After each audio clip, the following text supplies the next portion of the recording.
Korupsi minyak oplosan, 9 tersangka Presiden Prabowo janji bersihkan Pertamina. Saya nggak pernah sangka mereka begitu berani mencampur barang gitu, gila tuh. Berarti tidak pernah terdengar oleh Pak Ahok sebelumnya? Nggak pernah kebayang dari saya, lu udah mark up, udah untung, udah nggak mau ikutin gua pakai LKPP. Masih lu berani jual barang busuk. Berarti kalau ini benar, udah dari zaman dulu dong. Dan lebih gila lagi, berarti oknum terima, oknum di SDM, mungkin oknum di SKK Migas, oknum BPK, semua ada yang terlibat.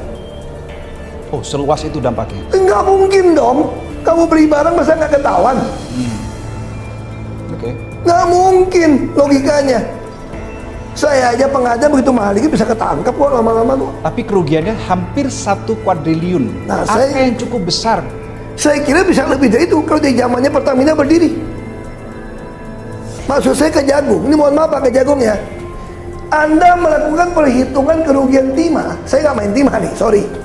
Dari zaman Belanda punya kerugian ekologi dihitung. Sampai orang di penjara masih 20 tahun gara-gara seolah-olah kerugian lingkungan dari zaman Belanda dihitung. Padahal itu semua menggarung dibiarkan, ada aparat semua biarkan. Pertanyaan gua, kenapa nggak dicek pengadaan Pertamina dari zaman Pertamina berdiri? Permainan pakai aditif naiknya dari zaman dulu. Mesti hitung dong. Nah saya tambahin, kalau mau lebih seru, bukan cuma 1.000 triliun, 100 juta triliun kalau mau.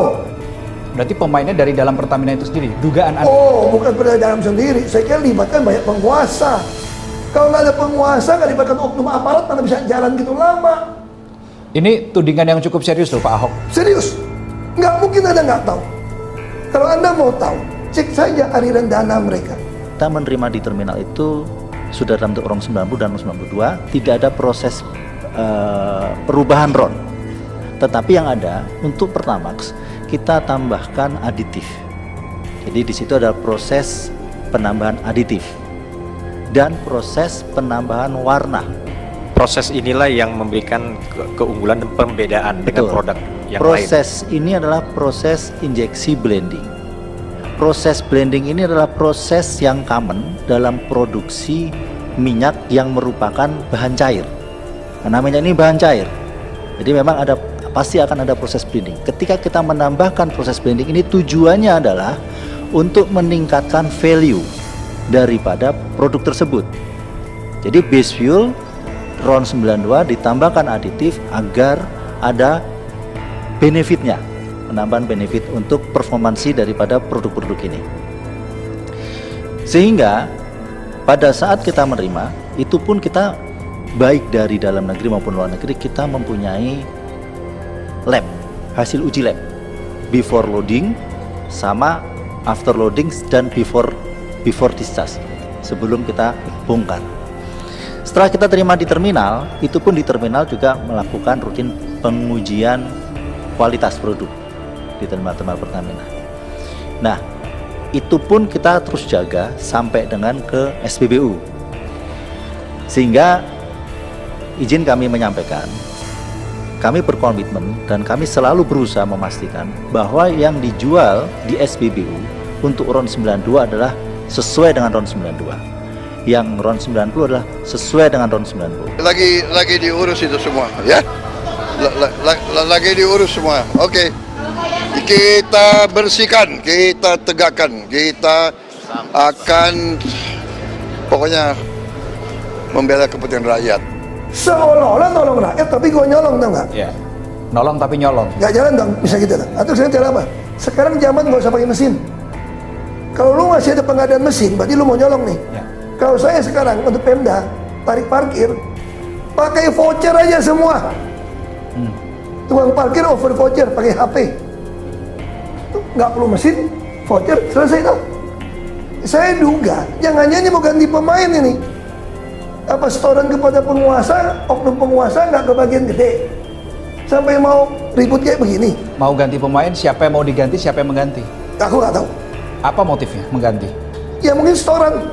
Kalau gue berkuasa menentukan ini semua, siapa store gue gede dong, gue pengen dong. Bisa kayak gitu. Satu kata, apa problem bangsa ini? Satu kata, korupsi. Untuk bisa memberantas korupsi, ya transparansi. Untuk bisa transparansi, lakukan digitalisasi semua. Untuk bisa lakukan itu semua, Anda butuh macan sejati, bukan macan sirkus, untuk membereskan republik ini. Itu aja kalau mau ngomong fair. Kalau kepala lurus, bawahnya tidak berani, tidak lurus. Itu yang saya yakinin. Kalau bawah masih berani main, berarti atasnya takut. Oke. Itu aja. Ya, itu saya minta pada Jaksa Agung. Udahlah, sekali seumur hidup, biar kita mati dengan tenang, tidak merasa bersalah mengkhianati nurani kita. Itu saya minta jajaran jaksa berani lakukan.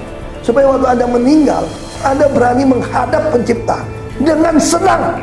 Katakan memasuki dunia abadi tanpa merasa berdosa, pengkhianat, munafik beragama. Itu saya minta.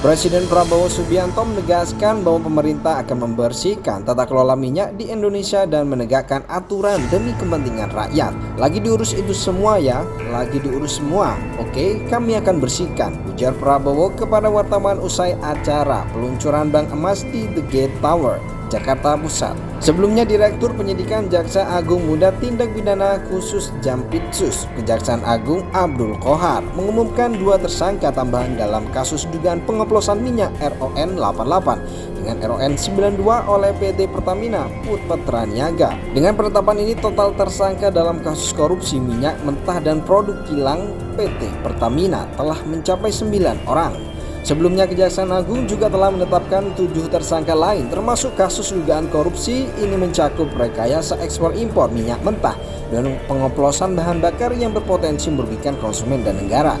Pemerintah berkomitmen untuk mengusut tuntas kasus ini dan memastikan Pertamina lebih transparan dalam distribusi BBM agar kejadian serupa tidak terulang.